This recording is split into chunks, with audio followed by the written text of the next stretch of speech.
Hey Shark fans, it's Melinda Marsalis. Welcome to Heard It on the Shark. I'll be your show host, and Mississippi Hills National Heritage Area is your show sponsor. Heard It on the Shark is a weekly interview show that airs every Tuesday at 11 a.m. on the Shark 102.3 FM radio station based in Ripley, Mississippi. Then it's released as a podcast on all the major podcast platforms. You'll hear interviews with the movers and shakers in North Mississippi who are making things happen. I'll talk to entrepreneurs, leaders of business, medicine, education, and the people behind all the amazing things happening in North Mississippi.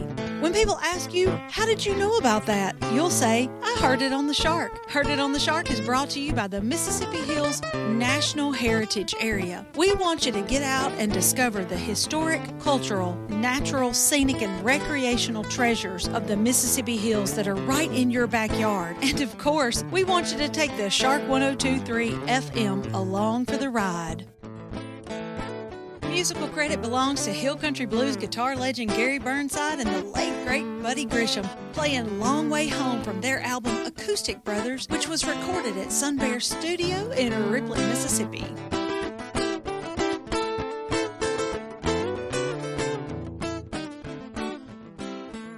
This program was recorded at Sun Bear Studio in Ripley, Mississippi. Hey Shark fans, it's Melinda with another episode of Heard It on the Shark. And today in Sun Bear Studio, I have with me Mr. Peyton Williams. Peyton has just earned the honor of being in Lions Band. And I know there's a whole lot of you former high school band people who know what a great honor that is. We wanted to get Peyton in the studio to talk about that honor and what it's going to mean for him. So Peyton, thanks so much for coming in.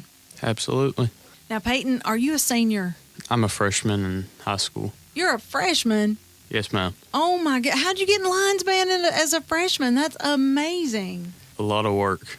A lot. Well, talk about that. Talk about what does it take, or really, what does it mean to you to have gotten in Lions Band? I mean, it means a lot to me because, of course, I put hours on hours a day just dedicated to practicing my instrument to go and audition and have this opportunity. What do you play? I play tuba. You've got to be pretty strong to be practicing with that big old tuba all the time. I've been doing it for a long time, so it gets easier over time, I guess. Did you begin from the beginning of your band career playing tuba? Yeah. The year before I went into band, they started people on trombone, but when I came into band, they starting people on instruments like I play, specialty instruments. Now, that was 6th grade, and you are a freshman now?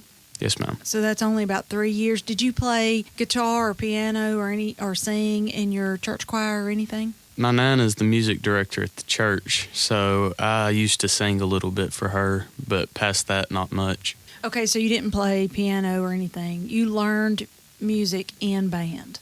Yes, ma'am. Did you get a letter that said, Peyton, congratulations, you're in Lions Band? After the audition, a few hours after, they would release a list of everybody that made it and who didn't make it on the website. Where did you audition? Pearl High School, about Central Mississippi. So you went down to Pearl and had an audition with 3 judges, what? There were 6.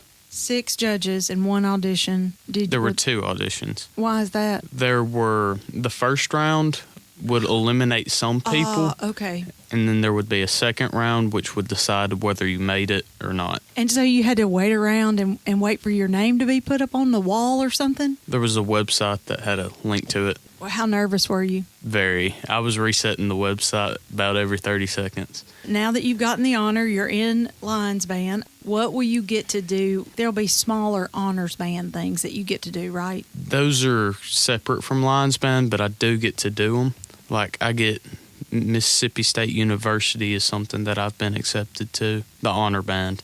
And then there's 1 or maybe 2 others that I'll be trying out for soon, like Northeast honor band and maybe Ole Miss. Okay, now, will all of that take place in this current school year or this coming summer or what? They usually happen end of January into February. coming up soon. Yes, ma'am. Okay, in fact, we are recording this on New Year's Eve, but it's not going to be broadcast on the air until February 2nd, so some of your stuff may have already occurred by the time this even broadcasts. Yes, ma'am. Okay, so coming up, good luck to you then. Thank you. All right, now talk to me about Lions Band. Where do you get to go? So we are starting the trip in Hawaii, Honolulu, and we are heading to Hong Kong from there. So pretty much traveling across the world. Are you nervous about that? Yeah, my mom's a little more nervous, but Do you take a parent with you, or do you travel solo? solo, but there will be some people I know going, so that definitely helps a lot. How long will you be gone? 3 weeks in total. Is it this summer? Yes, ma'am. I don't know exactly when. Yeah, but in the summer. Sometime this summer, you're going to be going to Honolulu. And what will you do there? I don't know exactly for Hawaii, but in Hong Kong, there will be a parade and a concert that we'll be performing for a Lions Club competition. Since you got in Lions Band, have you done any work with the whole Lions Band that you're going to be traveling with? Have you sat down and played anything with that group? We're not going to until we meet up in summer. However, about a month ago, there was a Natchez convention where the top half was called, and they played together. But you won't get to sit down with that group until you actually travel with them. Yes, ma'am. Are you given the music to practice beforehand? We might be closer to time, but so far we don't know much. You're expected to be able to sit down and not sight read, but fairly sight read your pieces and then perfect them in practice, right? Yes, ma'am. What are you most excited about? The travel and seeing the world, or meeting musicians of your same caliber, or just the opportunity to challenge yourself? I like challenge.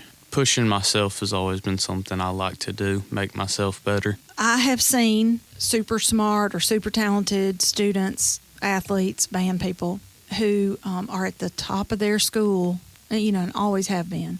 And then they get into a situation where they're with other super talented people, and it sort of is scary. Do you have a plan for what you're going to do when you sit down and you're not cream of the crop anymore, you're just an average in the group?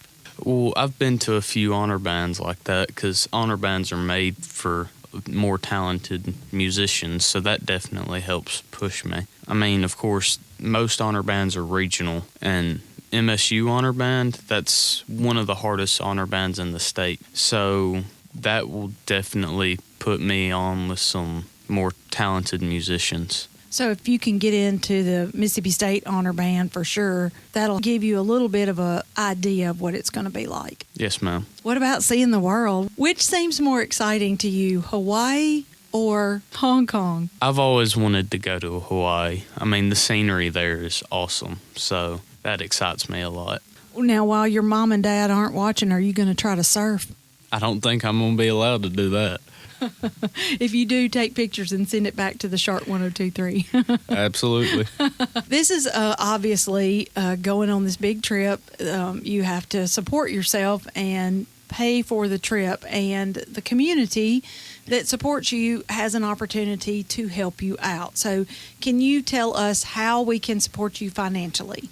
You can donate to the band, or there's, I believe, on the Facebook and webpage of Ripley Main Street, there's a donation. A link to a donation page. Okay, so people can give money directly to the Ripley High School band. You can take it to the high school, or they can get it if you just took it to the high school or mailed it to the high school, they could get the money to you. Yes, ma'am. They could also go to the Ripley Main Street Association website. They could find a link there, and they could just donate online, and they don't ever have to write a check or anything. They just donate online. Yes, ma'am. And you want to say thank you to anybody? I want to thank Miss Rawson, Mr. Sides, and Mr. Swan, Mr. Hatch, who's a retired band director, and Dr. Begtel, who's Northeast Low Brass director. They helped me a lot along this journey. I know you want to say thanks to your mom and your Nana and everybody. Oh, yeah, absolutely. My family pushed me a lot. They helped me keep going when I didn't want to. They believed in me. I'm glad I have a family that does that. Not everyone does. And with that grateful attitude that you have, I know that you're going to go far and you're going to perform well for us and make us proud. So congratulations and best wishes and all that. Thank you. Shark fans, that's it for this edition of Heard It on the Shark. You can tune in every Tuesday at 11 a.m. to find out what's going on with other local community leaders like Peyton. If you have a question, comment, or suggestion for an interview, or if you'd like access to this interview, you can find it at our website, shark1023.com, when you click on the podcast tab. Keep it tuned to the Shark 1023 and have a great rest of the day. The Mississippi Hills National Heritage Area was established by the United States Congress in 2009 and represents a distinctive cultural landscape shaped by the dynamic intersection of Appalachian and Delta cultures. This intersection has produced a powerful concentration of nationally significant cultural icons, including King of Rock and Roll Elvis Presley, First Lady of Country Music Tammy Wynette, blues legend Howlin' Wolf, civil rights icons Ida B. Wells Barnett and James Meredith, America's favorite playwright Tennessee Williams, and Nobel laureate William Faulkner. The stories of the Mississippi Hills are many and powerful, from music and literature to Native American and African American heritage to the Civil War. The Mississippi Hills National Heritage Area supports the local institutions that preserve and share Northeast Mississippi's rich heritage. Begin your discovery of the historic, cultural, natural, scenic, and recreational treasures of our region by visiting the Mississippi Hills National Heritage Area online at mississippiHills.org.